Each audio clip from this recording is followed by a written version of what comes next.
আন্তর্জাতিক মাতৃভাষা দিবসের দিনেও ঠাকুরগাঁয়ের রানীশংখেল উপজেলা পরিষদে 7টি সরকারি দপ্তরে তোলা হয়নি জাতীয় পতাকা।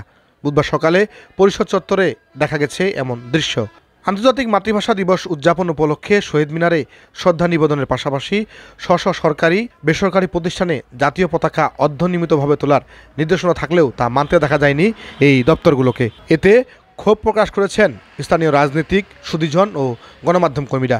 আর উপজেলা প্রশাসনের প্রধান কর্মকর্তা ইউনোর মোবাইলে যোগাযোগ করলেও তিনি এ বিষয়ে সাড়া দেননি। আসলে গতকাল থেকেই আমি দেখি নাই, এখানে মোটামুটি 4টি দপ্তর আছে, প্রকৌশলী আছে, হিসাব রক্ষক আছে, মৎস্য অফিস আছে, 6টি অফিস আছে, এখানে সমবায় অফিস আছে।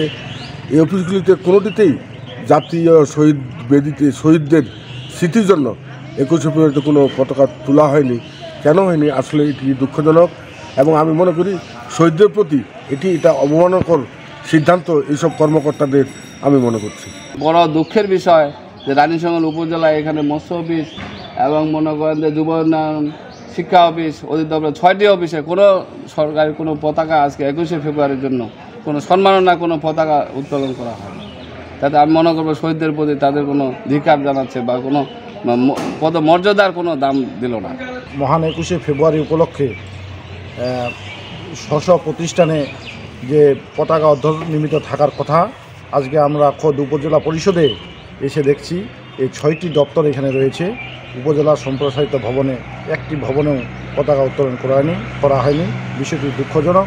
আমাদের মহান 21শে ফেব্রুয়ারি উপলক্ষে উপজেলা কমিটিতে যে পতাকা উত্তোলন একটি কমিটি আছে, আসলে সেটিও কী কাজ করছে আমার বোধগম্য মনে হচ্ছে না।